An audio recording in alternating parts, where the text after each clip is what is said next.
Night at 9, only on CNN. Welcome back. Destruction and devastation in Puerto Rico. Internationally today, the U.S. territory is facing a long, difficult road of recovery after Hurricane Maria ravaged the island. A new normal for the millions of Americans who live there. No power, no running water, and that could last up to 6 months. Images coming from Puerto Rico show homes, streets, highways completely flooded, and with more rain expected today, that could unleash more life-threatening flash floods and mudslides. CNN's Leila Santiago joins me now from Catano, Puerto Rico. Leila, the National Weather Service just issued a dire warning to people near a dam in the western part of Puerto Rico. Right, Jake, we actually just watched a helicopter, which I suspect is carrying relief aid right now, fly just over us. I have spoken to the governor's office right now, and they tell me that that will require them evacuating 70,000 people because this dam on the west coast in Isabela, that area, has now created a flash flooding issue.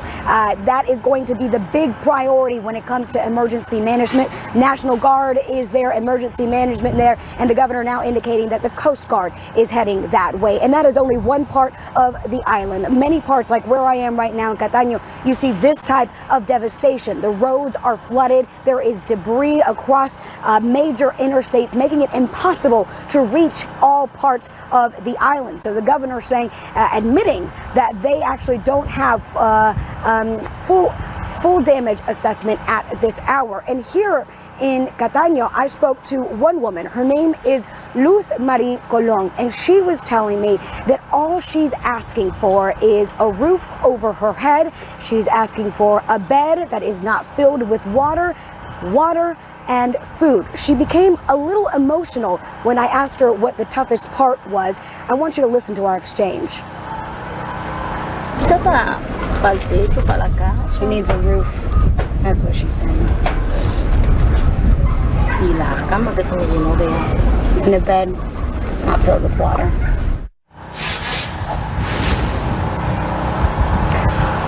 And you know, she's asking for basic things. Another thing that people here are asking for is just basic communication. Many people still at this hour unable to reach their loved ones. Jake? More than 3 million Americans in Puerto Rico. Leila Santiago, thank you so much. And of course, it's not just Puerto Rico. Hurricane Maria annihilated homes and knocked out communication on the U.S. Virgin Island of St. Croix. CNN's Nick Peyton Walsh is there as one of the first journalists to reach that U.S. island since Hurricane Maria. Jake, this is Frederick Stutt in the west of St. Croix, U.S. territory, and obviously behind me you can see the devastation caused here. They're out power, and this is a city centre that would normally be thriving with tourists. We flew in by helicopter. It's about an hour from Puerto Rico, and from above, devastation to the east of the island looks not that awful. Here it looks a lot worse, and on the ground it is quite frankly devastating. And then people here are beginning to get quite angry, what they see as the lack of attention given towards them. In fact, some of the statements from the governor of St. Croix, people in this street here have been saying, made it sound like there wasn't too much of a problem. Well, here their lives have been devastated. One man behind me screaming, I would much rather spend another year at war in Iraq than stick around here much longer. It's devastating, really, to see this whole business community torn to pieces. The Lost Dog Bar round the corner, that had its back torn clean off. The owners there not sure when they can begin serving drinks here again. There's a bee's nest that was blown straight into their refrigerator.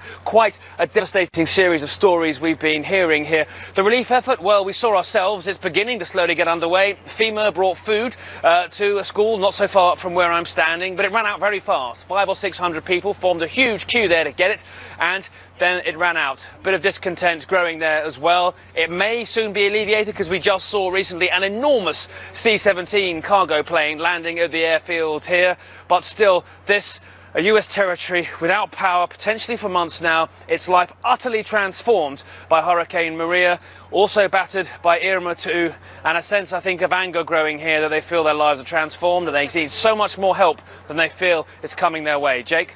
All right, Nick Peyton Walsh on St. Croix in the U.S.